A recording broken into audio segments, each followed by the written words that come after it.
Identity, if I'm being honest with you, because I want to be, believe that you are being used as a pawn by the right and that you're a charlatan of sorts. Coleman Hughes recently appeared on The View to promote his book and discuss his position on racial colorblindness, and it quickly turned into a fiery exchange. From the moment he began sharing his ideas, it was clear that Whoopi Goldberg, Joy Behar, and Sunny Hostin were not thrilled. Hughes was advocating for a colorblind approach to race, one where society aims to treat people based on character and socioeconomics rather than skin color. And that's exactly what set the hosts off. They challenged him relentlessly, with Sunny even going as far as calling him a charlatan to his face. The discussion opened with Hughes being asked to explain what he meant by colorblindness. He clarified that he didn't mean pretending race doesn't exist. Of course people see race, he said, and of course people can be racially biased.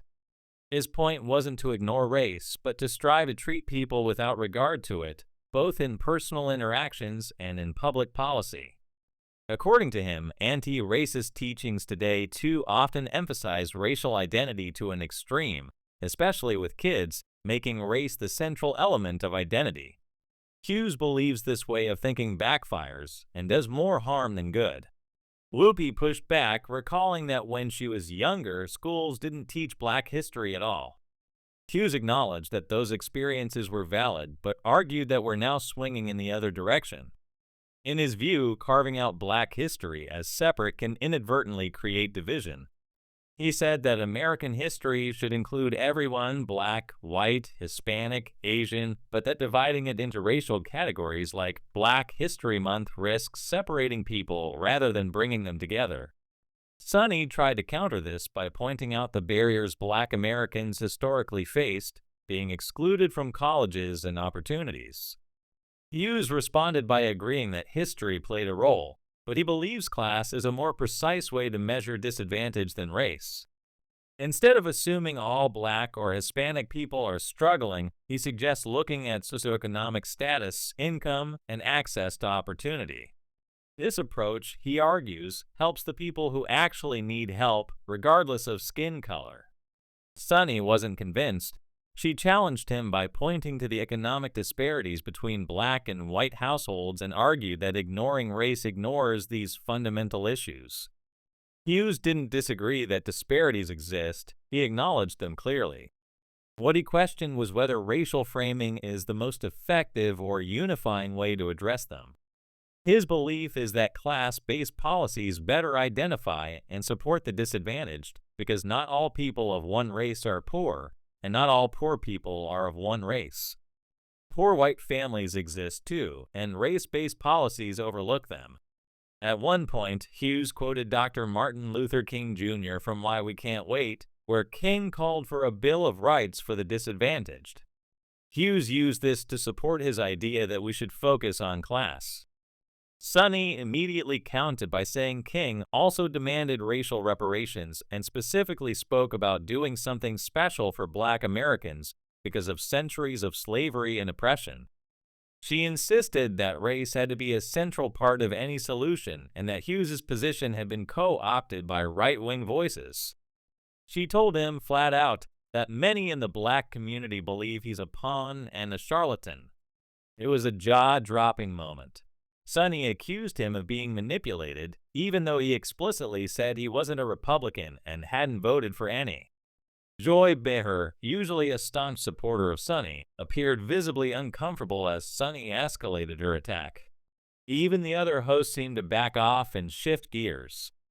Hughes kept his composure and calmly denied the accusation, saying there was no evidence he was co-opted by anyone. He explained that he works independently, runs his own podcast, writes for different publications, and isn't being paid to push any agenda. His views, he emphasized, are his own. Rather than engage with his ideas, Sunny seemed to be more focused on questioning his motives. It felt like a deflection. Every time Hughes made a rational point about how socioeconomic policies help more people and unify rather than divide, the conversation was steered back toward accusations about him personally. The irony was thick. Hughes's whole point was that race-based policies can be condescending and even racist by assuming that minorities always need help. Yet the hosts, especially Sonny, kept doubling down on race as the primary lens for public policy. When Hughes brought up how race relations in the U.S. were improving until around 2013 and then suddenly started to deteriorate, he pointed to social media as the main cause. He said it wasn't necessarily Obama's or Trump's fault, but more about how smartphones and algorithms amplified rare or extreme examples, giving the false impression that racism was increasing. According to him, race relations were at their best just before this shift. Sonny tried to redirect the conversation again by pointing fingers at foreign interference, but Hughes argued it was more of a domestic issue, America's own choices and culture driving the division. The interview moved to Hughes's criticism of the modern anti-racism movement. He called it a new form of racism. Hosts looked puzzled. He explained that just like white supremacy assigns deep meaning to race, so too does the anti-racist movement. He pointed to people like Robin DiAngelo and Ibram X. Kendi, who argue that whiteness comes with inherent ignorance or guilt. Hughes called it a racial stereotype. He argued that teaching kids this ideology was harmful, and that instead, we should be teaching them that race is not a defining part of identity. He emphasized that values, integrity, and character are what matter. The moment he said that, your skin color doesn't say anything about your character, the studio audience began clapping. That applause spoke volumes. Even some in The View's own audience weren't siding with the hosts. Sonny, Whoopi, and Joy visibly bristled at the positive reaction to Hughes. The fact that the applause came when he emphasized unity and character over race seemed to undermine their whole argument. Yet they didn't adjust their tone or reconsider their views. Instead, Sonny continued to argue that the fight against racism requires acknowledging and centering race in every discussion, and accused Hughes again of echoing right-wing rhetoric. Hughes stayed respectful but firm. He explained that he's been consistent about his beliefs, that he supports policies based on socioeconomic need, and that these policies will still help minorities because they're disproportionately poor. But they'll also help others who are struggling, creating a more united and fair society. That's the difference, he explained. Race-based help feels patronizing and politically divisive, while class-based help feels neutral and effective. As the segment wrapped up, Whoopi tried to soften the ending, thanking Hughes for coming on and saying that The View is a show that welcomes different opinions. But Hughes's appearance had made one thing clear. The show might welcome guests with opposing views, but it isn't equipped to seriously engage with those views without getting emotional or dismissive. Despite being polite and thoughtful, Hughes was met with accusations, interruptions, and a refusal to even consider his points objectively. What makes this moment so revealing is how deeply uncomfortable the host became when presented with common-sense ideas that challenge their narrative. Hughes never said racism doesn't exist. He never said history should be ignored.